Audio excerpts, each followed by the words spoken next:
Hello, friends, and welcome to yet another captivating video of Wisdom Zone.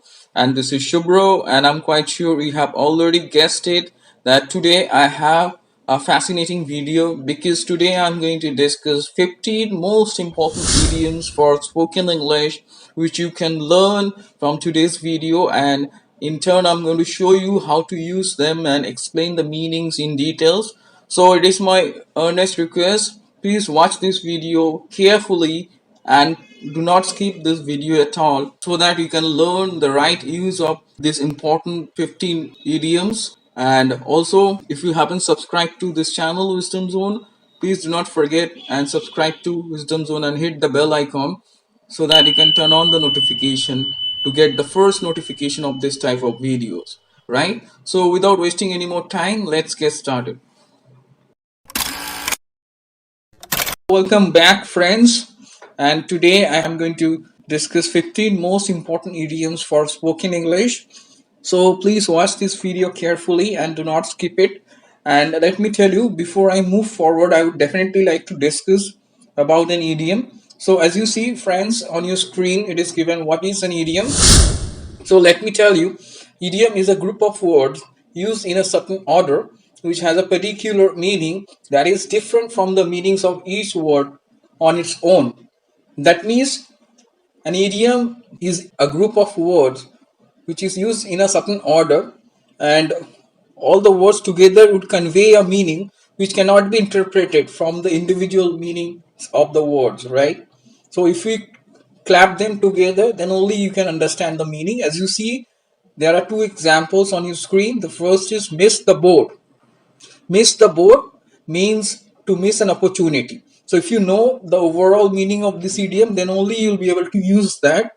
So you can say that I missed the boat because last week I could not take advantage of a sale that happened in a shopping mall.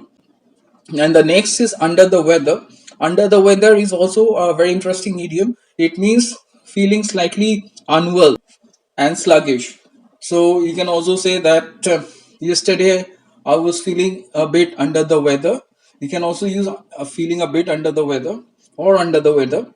Because of that, I did not go to my office. So like this way you can use idioms. So without wasting any more time, let's get started with today's 15 most important idioms for spoken English, which is going to be imperative for your communication and day-to-day conversation. So as you see, friends, the first idiom which we have is given on your screen is cheap as chips, right? Cheap as chips is an idiom. It means something which is very inexpensive, something which is cheap, right? So let's see how to use this beautiful idiom. As you see the example on your screen, you can take this shirt. It's cheap as chips, said the retail executive. That means the retail executive insists to buy that particular shirt because he tried to pitch me as it was quite cheap, right? So cheap as chips means something which is inexpensive, quite cheap. So up next, we are going to turn our attention towards the second useful idiom for today, that is to cut a long story short. So it is quite useful also. So it means explaining what happened in a few words, okay, without going in details. So when you explain something in a very precise, in a short manner, in a few words, that is called to cut a long story short. So let's see how to use this wonderful idiom. As you see the example on your screen, I thought I would get a long winter vacation, but to cut a long story short, I ended up getting only 2 days of holiday. So that means I expected a long holiday, but unfortunately, I ended up getting 2 days of holiday.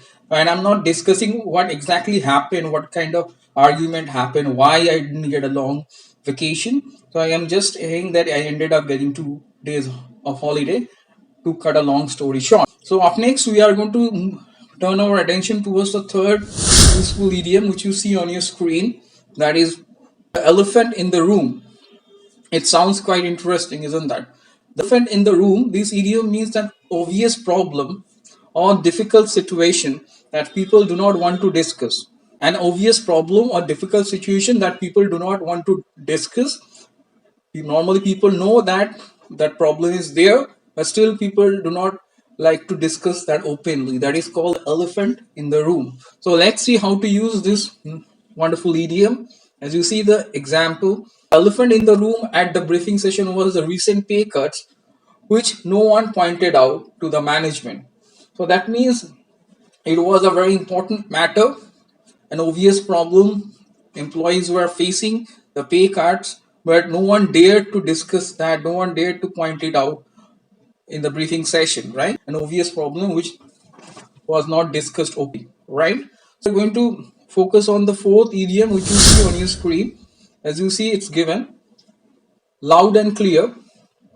Loud and clear means a way that reduces or avoids confusion and misunderstanding. When you say something clearly, precisely, without any confusion and without making people confused, or so that people do not must misunderstand, that is called to loud and clear. That's the way you can use this idiom. So let's see how to use it in a particular sentence. As you see the sentence given, the example, I made it loud and clear to my boss that I am not going to work on weekends. That means I made it clear, and I precisely and very clearly mentioned when I'm saying I made it loud and clear that I am not going to work on weekends. I made it very clear to my boss. By using this idiom, I'm trying to mean that I made it very clear and crystal clear that I'm not going to work on weekends, right? So that there won't be any confusion in the future. So up next, we are going to turn our attention towards the fifth important idiom for today, that is on your screen, first come first served. Okay, so it sounds quite fascinating. Let me explain the meaning. It means only first people to arrive or ask for something will get it. That means when you ask for something, when you go somewhere and demand for something, when you arrive at first, okay, or ask for some service and you go first, you will get that service at first. That means people who go there and ask for some service at first, they would be given the preference. Okay, so let's see how to use this beautiful idiom. The receptionist at the doctor's clinic informed us that the doctor's appointment will be booked on a first come first served basis. That means doctor would definitely see the patient on basis of first come and first serve. That means whoever is going to go first, that person would get the first appointment. All right, so that's the way you can use this beautiful idiom. So up next, we are going to turn our attention towards the sixth useful idiom for today, that is what's the catch. This is a very interesting expression or idiom, we may say, and it is used frequently in informal communication. What's the catch means when you are trying to mean that something sounds too good to be true, then you ask someone, what about the hidden problem? What are the hidden issues which are there, right, related to it? So that when you want to ask about the hidden things, for that time you use this idiom and say, what's the catch? When you see or you come to know about something which sounds too good to be true, too good to be believed, that time you can use this idiom and say, what's the catch? Because there should be some kind of hidden issue, hidden agenda behind that particular offer, right? So let's see how to use this beautiful idiom. Yesterday, a telemarketer called me and offered me a free shopping voucher, but I asked him, what's the catch? So that means he called me and offered me a free shopping voucher, which I thought that would be too good to be true, too good to be believed. So that's why I straight away asked, what's the catch? What's the hidden agenda, hidden charges perhaps behind it, right? So that's the way you can use this beautiful idiom. Let's turn our attention towards the seventh idiom for today, which you see on your screen, which is given down to the wire. So it is a very interesting idiom. Down to the wire means something which is decided at last, okay?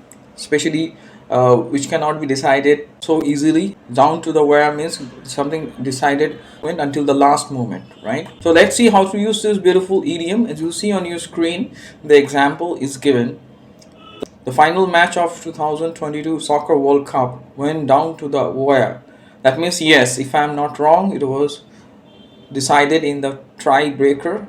Okay, there was a penalty shootout where Argentina won Soccer World Cup, and it was not decided in the first 90 minutes also, and after that there was extra time also. That time also the scores were level. Then after that it went down to the wire, and in the penalty shootout the match was decided, right? So that's the meaning of this, something which is decided at last. Okay, it goes on till the last moment or last minute. So I hope you understood how to use this beautiful idiom. Eighth one, as you see on your screen, is at the 11th hour. It is a very useful idiom in today's context for day-to-day English conversation. So it means at the when you do something at last or at the last moment, that is called at the 11th hour. So we can use this in this way. As you see the example, last month we had to cancel our office trip to Gangtok. However, as one of our colleagues met with an accident, that means at the last moment we came to know that one of our colleagues met with an accident. That time at the last moment we had to cancel that trip because one of our colleagues got injured with an accident. Okay, so I hope it's clear how to use this beautiful idiom. So up next we are going to focus on the ninth idiom for today, that is on your screen. It's burn bridges, or you can say burn boats. Both can be used, both are correct. So it means to destroy all ways to go back to a particular situation, okay, or return to a particular situation. So when you destroy all the ways, okay, with others, you behave in such a bad manner that you cannot again go back to that situation. That time you can use this idiom, burn your bridges or boats. So let's see how to use this idiom. As you see the example on your screen, Kevin not only resigned from his job, but also he burned the bridges with the company by insulting the manager. By insulting the manager, he burned the bridges means he in fact made the situation so bad that next time you would not be able to go there for any other favor. So that's the way to use this wonderful idiom, burn the bridges or burn the boats. Up next we are going to focus on the 10th idiom, which you see on your screen, that is back against, or you can say to the wall, right? It is slightly self-explanatory. You say the back against the wall or to the wall, that means to be in a very bad situation without many options. When you have a very difficult situation, or when you're in a bad situation, you don't have much options, you don't have too many options to take. That kind of situation is called back against the wall or to the wall. So let's see how to use this. As you see the example, Peter failed to achieve his weekly sales target. He really has back to the wall. That means he is in a very critical and a bad situation. Okay, and he doesn't have too many options because he failed to achieve his sales target, which is quite essential, and he failed to achieve his weekly target. Maybe he has to face the consequences because of that. So let's move on. Up next we are going to focus on the 11th idiom for today, which you see on your screen, that is to be up in arms, right? To be up in arms means to be very angry. So let's see how to use this wonderful idiom. My boss was up in arms when he heard of my unsanctioned leave. So my boss was up in arms when he heard of my unsanctioned leave, means he was quite angry when he came to know that I took some unsanctioned leave.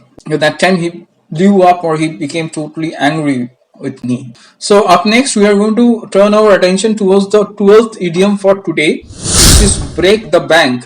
Break the bank is quite an interesting idiom for day-to-day conversation. It means something too costly. Okay, it is used more normally in a humorous way. Okay, so let me show you how to use this. As you see on your screen, Kelly said contributing a nominal amount for charity won't break the bank. That means it would not be too costly, it would not be so hard, it would not be that difficult. Anyone would be able to bear it, right? So that would not be too expensive or costly for someone. Okay. So up next we are going to focus on the 13th idiom, which you see on your screen, that is cut no ice. Cut no ice can be used in a very useful way. It means to fail to make an impression. Okay, so when you fail to make an impression, fail to impress someone, that is called cut no ice. So let's see how to use this. He said, I am sorry, your explanation cuts no ice with me. That means he said that you somehow could not create that impression, you could not make that impression. Okay, so cut no ice. I am sorry, your explanation, the thing which you said, could not create a good impression. Okay, explanation cuts no ice means could not create an impression. Okay, So up next we are going to focus on 14th idiom for today, which you see on your screen, that is down for the count. Down for the count, it is originated from boxing. As you know that when someone is down in a boxing ring, the referee counts 1, 2, 3. So that is called down for the count. From there it originated. It means completely defeated or ruined, okay, or totally down and exhausted, unable to fight back, unable to again come out of that situation. Okay, so let's see how to use this idiom. He incurred a huge loss in his business. It seems that he is down for the count. That means it seems that his condition is pathetic. He's totally ruined and defeated. It would not be possible for him to come back. So he's down for the count. He's completely ruined. So I hope it's clear, and this idiom is originated from boxing. So up next we are going to turn our attention towards the last idiom for today, which you see on your screen, that is has bigger, or you can say other fish to fry. It sounds quite humorous, isn't that? So let me tell you the meaning. It means to have more important things to do. When you have more important things to do than what is offered to you, what you have, so that time you can use this: I have bigger fish to fry, or I have other fish to fry. So let's see how to use this beautiful idiom. Patrick declined the job offer as he had other fish to fry.